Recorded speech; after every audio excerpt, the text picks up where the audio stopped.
Good morning, Wall Street winners. It is Monday, April the 22nd, and we are pre-market right now. If we look at the Bloomberg, we can see that we are green on the Dow futures, S&P futures, and NASDAQ futures to the tune of 0.59% on the Dow Jones, 0.62 on the S&P 500, and 0.64 on the NASDAQ, which means we're looking like it's only 8 a.m., so we're 90 minutes from start of trading today, but it looks like we're going to start in the green today. And if we go over to the Yahoo app and take a look at what's happening and what's moving, you can see that we had obviously a bad week, particularly in tech stocks where things dropped 5% last week. And there's been a fairly solid start to what appears to be a recovery today as we move into some big tech earnings. But we've also got a bit of a recovery on some of these retail and healthcare stocks. So Lululemon starting to climb back. I mean, this is definitely a stock which would be considered to be on sale at this point at $352. A very strong financials, very strong outlook for the company. It's had a positive earnings and revenue beat on its in the last quarter, but the stock fell about $100, if not more at this point. It's down significantly from where it was pre-earnings, and a lot of that is based on perception of what's going to happen in the future with retail and consumer spending. And they announced maybe lower than expected earnings forecast, and that may correct, especially if we get an interest rate cut and that puts more disposable income in the hands of consumers. They may end up spending some of those dollars at Lulu. So that's a stock that if you're looking for something for the long term, definitely long term being if you want to hold it through to January past the Christmas season of this year, I think you're going to find that you're going to do very well with Lulu. You've also got some positive moves here from Home Depot. Nike, which took a dive into the 80s after earnings, is starting its recovery, getting closer to 95. And another way to play these, I haven't explained this in great depth, but I'll be releasing a video shortly on options trading. And this is definitely more risky because there's a lot more leverage involved. So your ability to achieve a greater gain, but also a greater loss exists in options trading. But buying a long-term option on Lulu or Nike.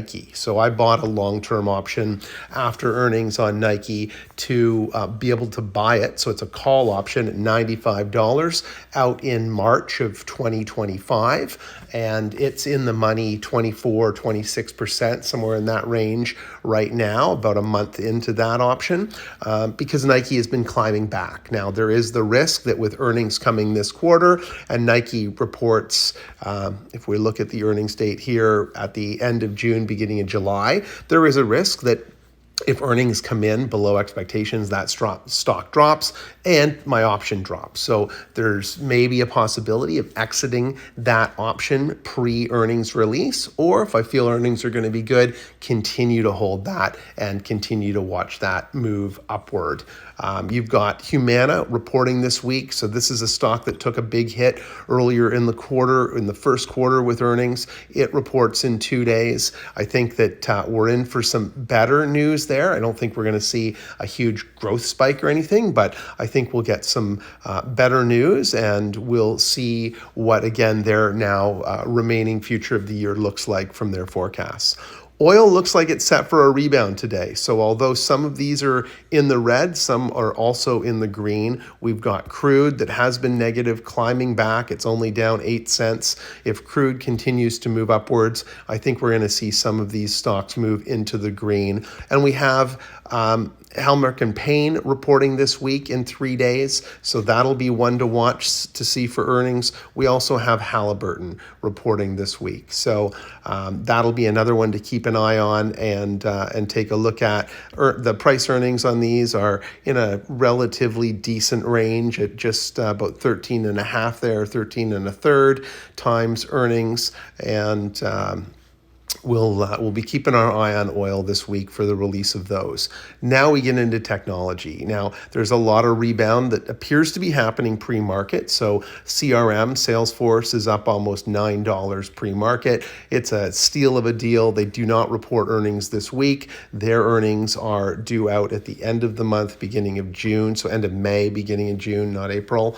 So you've got a bit of a lag there. Palo Alto appears to be up, not past what it lost on Friday, but seems to be recovering, and that's another potential. Again, not reporting this week, reporting in the week of May 21st.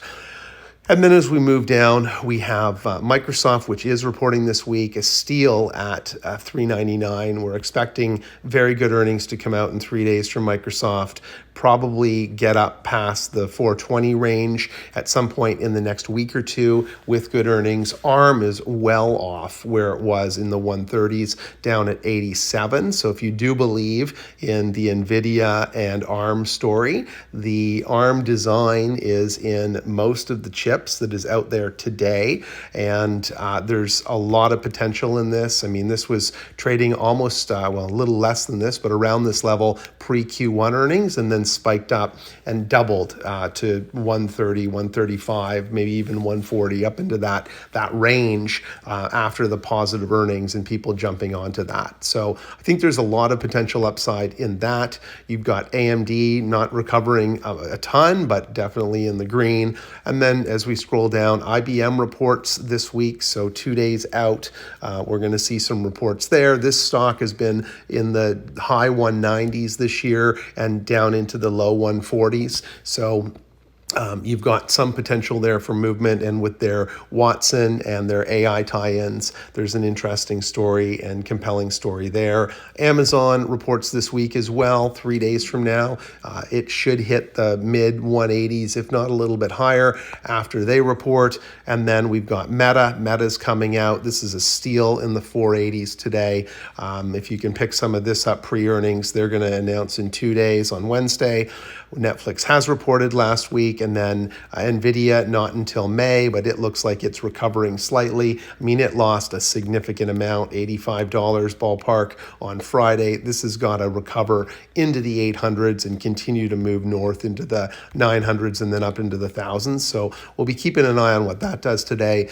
Google was down on Friday, almost $1.75, and looks like it's recovering about 70 cents right now in the pre-market at 156 going into earnings tomorrow. I think this has a phenomenal AI story. I think we're going to get some great news and results out of Google this week. So I'm definitely looking at acquiring some Google today.